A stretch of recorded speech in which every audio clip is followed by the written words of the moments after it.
शरद पवार यांच्याकडून बारामतीमध्ये एआय शेती तंत्रज्ञानाची पाहणी। शरद पवार यांनी स्वतःच्या शेतामध्ये फेरफटका मारलाय। आर्टिफिशियल इंटेलिजन्सच्या माध्यमातून केलेल्या ऊसाची आणि केळीच्या पिकाची पाहणी।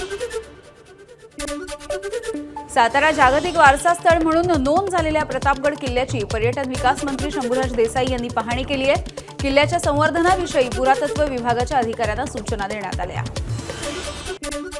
महिला सुरक्षेवरती राजकारण नाही तर कठोर वृत्ती हवी, चित्रा वाघ यांचं वक्तव्य।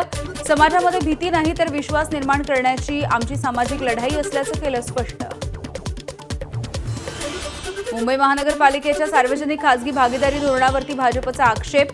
5 भूखंडांचं वाटप रद्द करण्याची अमित साटम यांची मागणी। या धोरणामुळे मुंबई महानगरपालिकेच्या हिताला बाधा पोहोचत असल्याचं साटम यांनी नमूद केलंय।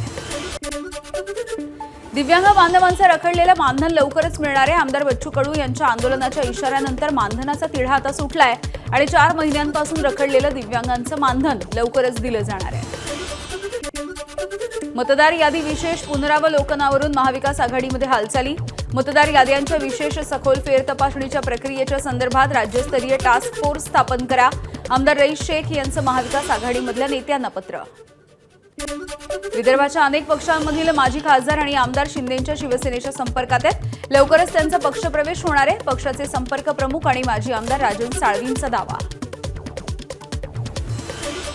ठाणे महानगरपालिकेमधील विषय समित्यांचं कामकाज अद्यापही सुरू झालेलं नाहीये। स्थायी समिती, परिवहन समिती तसंच विविध विषय समित्या आणि स्वीकृत नगरसेवकांच्या नियुक्त्या रखडलेल्या।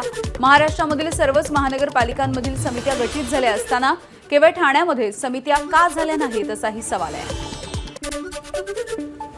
राष्ट्रवादीचे आमदार धनंजय मुंडे अध्यक्ष असलेल्या नाथ प्रतिष्ठाननं मराठा भवन उभारणीसाठी 28 गुंठ्यांची जागा दिली आहे। मराठा युवा मंचाकडून धनंजय मुंडे यांचा सत्कार।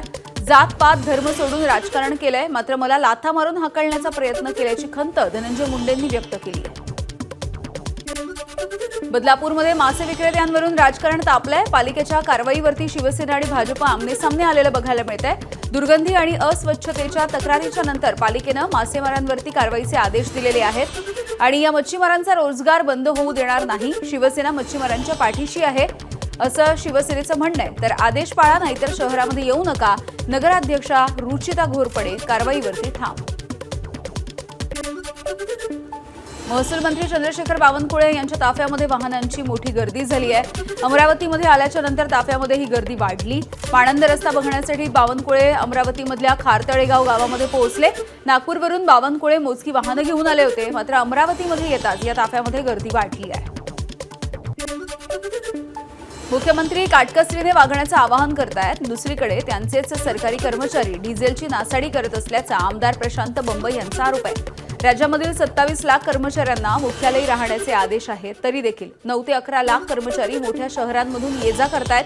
त्यांच्या येण्या-जाण्यासाठी डिझेल आणि पेट्रोलची किंमत कोट्यवधी रुपयांमध्ये असल्याचा बंब यांचा दावा। मंत्री गुलाबराव पाटील यांच्याकडून इलेक्ट्रिकल वाहनांचा वापर, डिझेल आणि पेट्रोलचा काटकसरीने वापर करण्याचं आवाहन। वाहनांचा ताफा देखील त्यांनी कमी केलेला आहे। पुढची बातमी बघूया। सरकारनं काटकसरीसाठी केलेले नियम छत्रपती संभाजीनगरच्या जिल्हाधिकारी कार्यालयामध्ये धाब्यावरती बसवण्यात आल्याचं चित्र आहे। अधिकारी कर्मचाऱ्यांच्या अनुपस्थितीमध्ये देखील कार्यालयामध्ये एसी, पंखे सुरू आहेत। एबीपी माझाच्या पडताळणीमध्ये जिल्हाधिकारी कार्यालयामध्ये विजेचा वारेमाप वापर होतोय ते समोर येत आहे। हिंगोलीमध्ये डिझेलच्या तुटवड्यामुळे शेतकरी हतबल झाले। चोंडी खुर्द गावामधील शेतकरी नारायण काळे यांनी मुलांनाच वखराला झुंपत खरीपाची मशागत केली आहे। मुंडवा जमीन गैरव्यवहाराच्या प्रकरणी तेजवानीच्या पाठोपाठ अखेर दिग्विजय पाटील यांच्या विरोधामध्ये पुरवणी चार्जशीट दाखल। पुणे पोलिसांनी दिग्विजय पाटील यांच्यावरती आरोप निश्चित केलेत। शासकीय जमीन परस्पर खरेदीचा आरोप आहे। पहिल्या दिवशी चार्जशीटमध्ये दिग्विजय पाटीलचं नाव नव्हतं। बोंधू अशोक खरात याला तुरुंगामध्ये मारलं जाईल, वंचितचे नेते सुजात आंबेडकर यांचा गंभीर आरोप आहे। खरातला अटक केली, मग त्याच्या संपर्कामध्ये असलेल्या मंत्र्यांना अटक कधी करणार असा सवालही त्यांनी विचारला आहे। उल्हासनगर धिंड आणि मारहाणीच्या प्रकरणी शिंदेंची शिवसेना सध्या आक्रमक झालेली बघायला मिळतेय। शिवसेनेच्या शाखेमध्ये आश्रय देत महिलेला वाचवलं, शिवसेनेचे नेते महानगर प्रमुख राजेंद्र चौधरी यांचा दावा।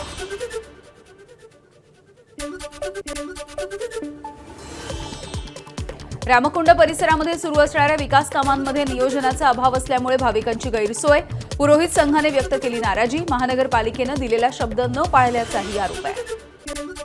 आगामी कुंभमेळ्याच्या पार्श्वभूमीवरती रामकुंड परिसरामध्ये रामाकाल पथ तयार करण्यात येतोय. रामकुंड परिसरामध्ये घाट विकास कामांसाठी नागरिकांना रामकुंड परिसर 3 महिने बंद ठेवण्यात आलाय.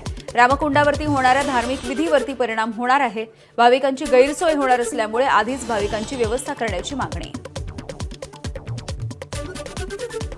मराठी शाळा बंद होणार असल्यामुळे कोर्टाचा संताप. मराठी भाषेचा आग्रह धरणारेच राज्य सरकारच मराठी शाळा बंद करायला निघाली आहे. मुंबई उच्च न्यायालयाच्या कोल्हापूर सर्किट बेंचनं हा संताप व्यक्त केलेला आहे आणि काही सवाल विचारले आहेत. शासन निर्णयामुळे मराठी शाळा बंद होणार असल्याचं कोर्टाचं निरीक्षण.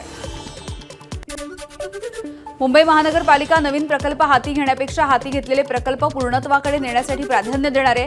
मुंबई महानगरपालिकेची भूमिका अशा पद्धतीने असणार असल्याची माहिती सूत्रांनी दिली आहे. मुंबई महानगरपालिका 2029 पर्यंत नवीन प्रकल्प हाती घेणार नाही. मुंबई पालिकेच्या नालेसफाईच्या कामामध्ये कंत्राटदारांचा तुटवडा. काही भागामधली कामं तात्पुरत्या स्वरूपामध्ये सामाजिक संस्थांकडे सोपवल्याची वरिष्ठ सूत्रांची माहिती.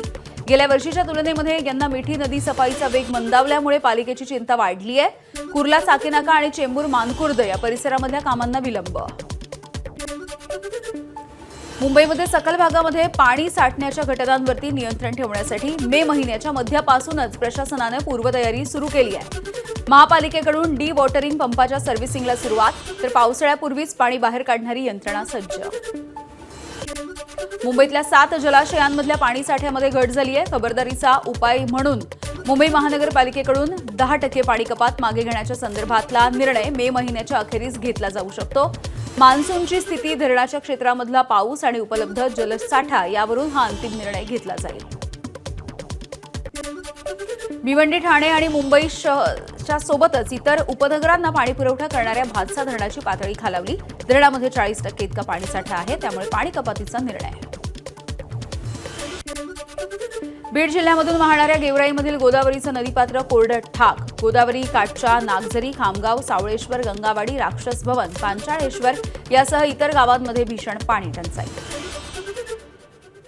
स्वच्छतेचा पहिला पुरस्कार मिळालेल्या मुंबई सेंट्रल बस स्थानकाची भीषण अवस्था आहे. रात्री थांब्यासाठी येणाऱ्या चालक आणि वाहकांची गैरसोय होतीये. स्वच्छतागृहामध्ये पाणीच नाहीये, त्यामुळे प्रवाशांचे देखील हाल होत आहेत. कल्याण डोंबिवलीमध्ये 225 अति धोकादायक इमारती आहेत आणि पावसाळ्याच्या पार्श्वभूमीवरती अति धोकादायक इमारती खाली करण्याची प्रक्रिया सुरू झाली आहे. कुठलीही दुर्घटना घडू नये म्हणून खबरदारी.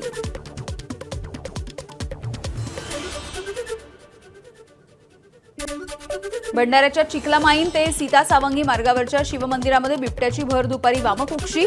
परिसरामध्ये रहिवाशांमध्ये यामुळे भीतीचं वातावरण आहे. यवतमाळच्या सत्य साई मंगल कार्यालयाच्या परिसरामधल्या तनिष्क वायफाय शॉपला भीषण आग लागली. भीषण आगीमध्ये संपूर्ण दुकान जळून खाक झालेलं आहे. अग्निशमन दलाकडून आग विझवण्याचा प्रयत्न.